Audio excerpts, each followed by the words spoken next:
উত্তরাখণ্ডের শীতার্ত মধ্যরাত। দূর পাহাড়ের চূড়ায় চূড়ায় ঘন তুষারের আবরণ। চিড় ও দেবদারু বিশীর্ণ শাখা থেকে টুপটাপ করে বরফের কণা ঝরে পড়ছে।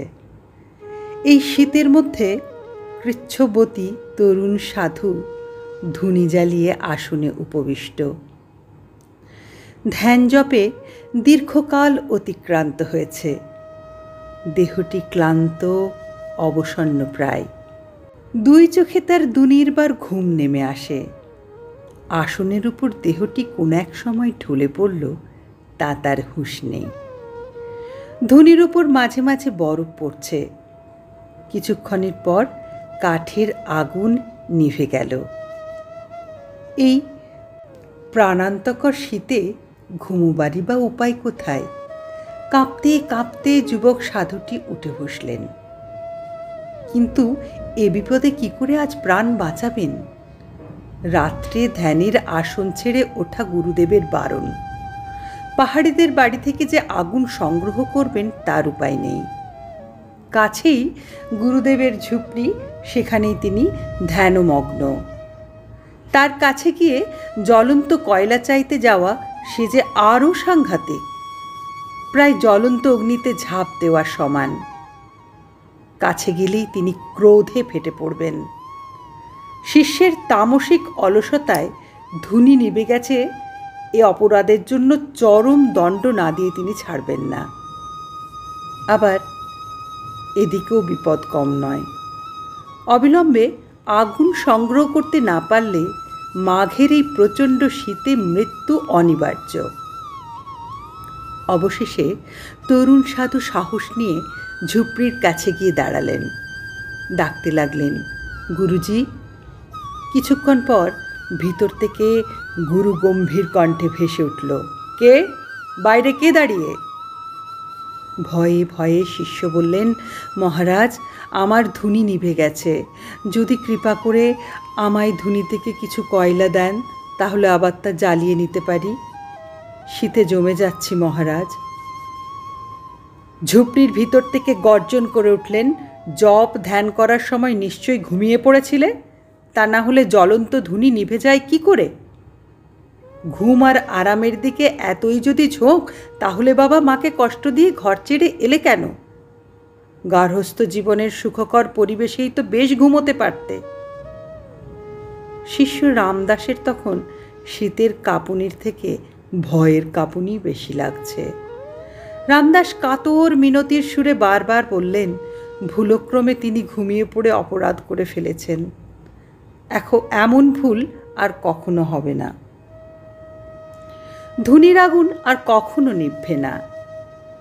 তবু গুরু কঠোরভাবে বললেন, 1 ঘন্টা এইভাবে এখানে দাঁড়িয়ে থাকো, তবু আগুন মিলবে না।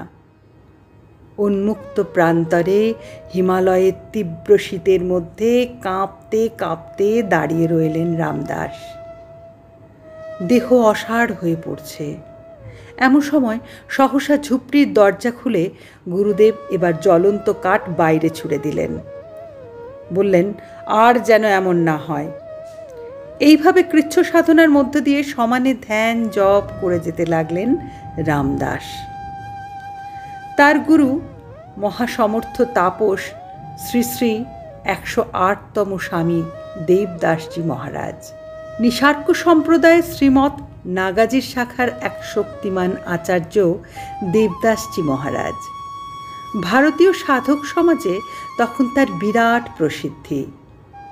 এই শক্তিধর মহাসাধকের অন্তলকের পরিচয় তার মহাজীবনের জ্যোতির্ময় স্বরূপ অনুগত শিষ্য রামদাসের সাধন সত্তায় তখন ধীরে ধীরে ফুটে উঠেছে। সাধক রামদাস তার গুরু মহারাজের অপার মহিমার পরিচয় পেয়েছেন। আত্মগোপনশীল যোগীগুরুর বাহ্য বরণটি ভেদ করতে সেদিন তাই তার সাধনোজ্জ্বল দৃষ্টি ভুল করেনি। আধ্যাত্মপথের দুঃসাহসিক অভিযানে তরুণ সাধক রামদাস এগিয়ে চলেছেন। আর এ অভিযাত্রার জন্য দিনের পর দিন তাকে কম মূল্যও দিতে হয়নি।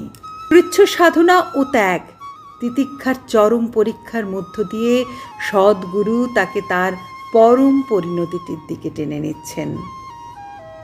গুরু রামদাসকে ডেকে বললেন, কোনো বিশেষ কাজের জন্য আমি বাইরে যাচ্ছি।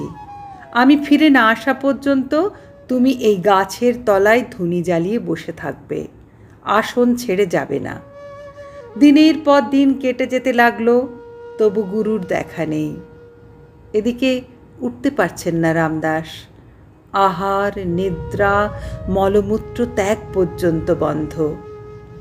একাসনে বসে ক্রমাগত 8 দিন শুধু অবিরাম ধ্যান জপ করে যেতে লাগলেন তিনি।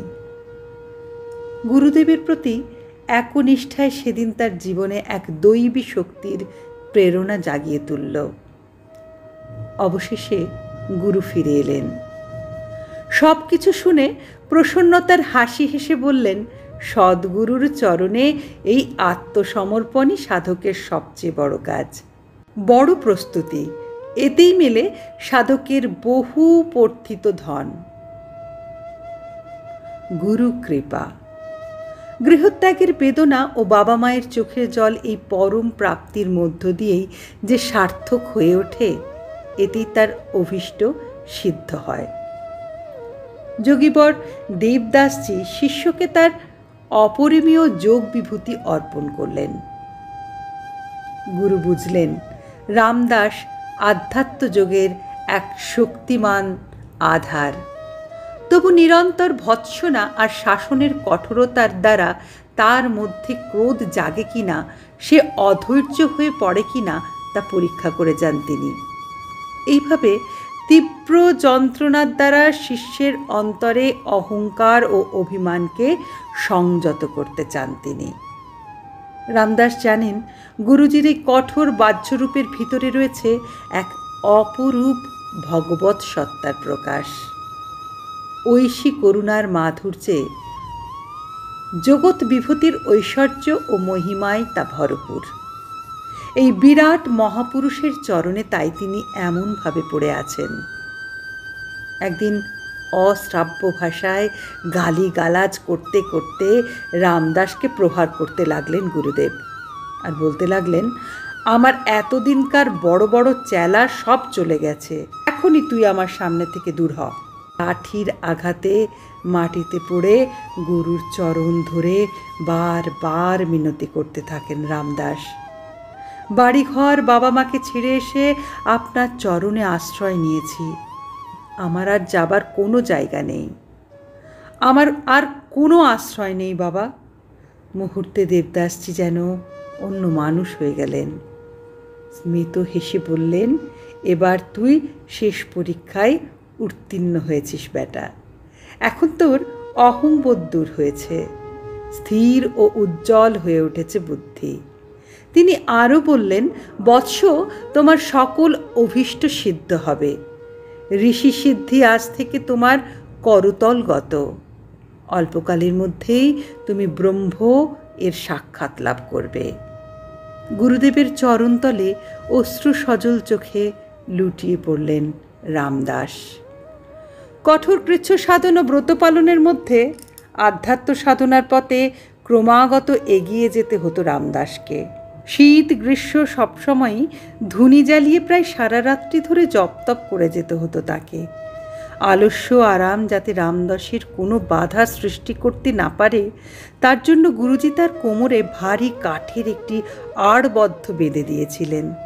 তাতে আবার এক কাঠের লেংটি ঝুলানো থাকতো। এসব পরেই রাতে শুতে হতো তাকে। এর ফলে বেশিক্ষণ আরামে ঘুমোতে বা শুয়ে থাকতে পারতেন না রামদাস।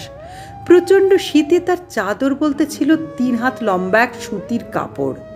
এই কাঠের কোমর বন্ধনীর জন্য পরবর্তীকালে কাঠিয়া বাবা নামে পরিচিত হন রামদাস। একদিন গুরুদেব আদেশ দিলেন, এবার তোমাকে দ্বারকাধাম দর্শন করতে যেতে হবে। এই দ্বারকাধাম নিম্বার্ক সম্প্রদায়ের সাধকদের মহাতীর্থ। রামদাসের কিন্তু গুরুজিকে ছেড়ে কোথাও যেতে মন চাইছিল না। তিনি তাই করজোড়ে বললেন, বাবা, আপনাকে আমি ভগবৎ স্বামী স্বরূপ বলে জানি। শাস্ত্রে বলে সদ্গুরুর চরণতলেই আছে সব তীর্থ। আপনার চরণতলে বসেই আমার তীর্থ ধর্ম সব হচ্ছে, তাই দ্বারকায় যাওয়ার আমার ইচ্ছা নেই। এক কথায় রাগে গর্জন করে উঠলেন দেবদাসজি মহারাজ। ক্রোধাত্মক কণ্ঠে বললেন, আরে দেখছি তুমি মহাজ্ঞানী হয়ে পড়েছ। তুমি ভাবছো তোমার মতো জ্ঞানী আর কেউ নেই। আমি নিজে দ্বারকা দর্শন করে এসেছি, আমার গুরু দ্বারকা দর্শন করে এসেছেন, আর তুমি কিনা বলছো তোমার দ্বারকায় যাওয়ার প্রয়োজন নেই। এই বুদ্ধি পরিত্যাগ করো, তুমি দ্বারকা ঘুরে এসো। অগত্যা বাধ্য হয়ে দর্শন করে ফিরে আসার সঙ্গে সঙ্গে মাথায় আকাশ ভেঙে পড়ল রামদাসের। শোকে অভিভূত হয়ে পড়লেন তিনি। তার গুরুদেব দেবদাসজি মহারাজ তার আসার আগেই দেহত্যাগ করেছেন। গুরুজির শূন্য আসনের দিকে তাকিয়ে শোকে উন্মুক্ত হয়ে উঠলেন রামদাস। যে গুরুজিকে দেখে তিনি বাবা মা আত্মীয় পরিজন ঘর বাড়ি সব ছেড়ে এসেছেন, যার স্নেহচ্ছায়া থেকে সব কিছু ভুলেছিলেন তিনি তাকে ছেড়ে চলে গেলেন। এ দুঃখ তিনি ভুলতে পারলেন না কিছুতেই। তীব্র শোকাবেগে তিনি তার মাথার জটা ছিঁড়তে লাগলেন। তার গুরু ভাইরা তা দেখে তার মাথা মুড়িয়ে দিলেন, কিন্তু তিনি আহার নিদ্রা সব ত্যাগ করে দিন রাত শোকে বিলাপ করে যেতে লাগলেন।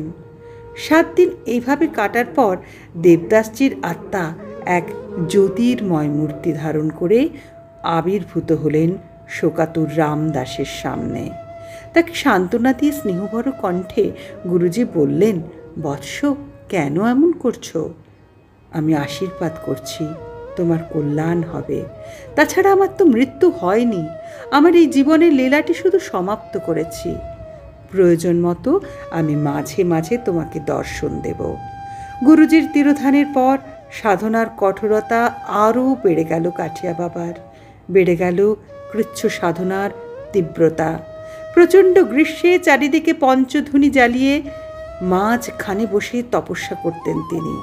আবার প্রবল শীতে বরফ গলা জলে সারা রাত গা ডুবিয়ে জপ তপ করতেন। পরদিন সকালবেলায় অন্যান্য সাধুরা যখন জল থেকে তাকে তুলে আনত, তখন নিঃসাড় ও নিষ্পন্দ হয়ে থাকত তার দেহটি। সে দেহে কোনো চেতনা থাকত না। তারপর আগুনের তাপ লাগানোর পর চেতনা ফিরে আসত তার শরীরে। এইভাবে রামদাস কাঠিয়া বাবা সাধক হিসাবে খ্যাতি ও যোগ সিদ্ধির কথা দিনে দিনে ছড়িয়ে পড়ে দিকে দিকে।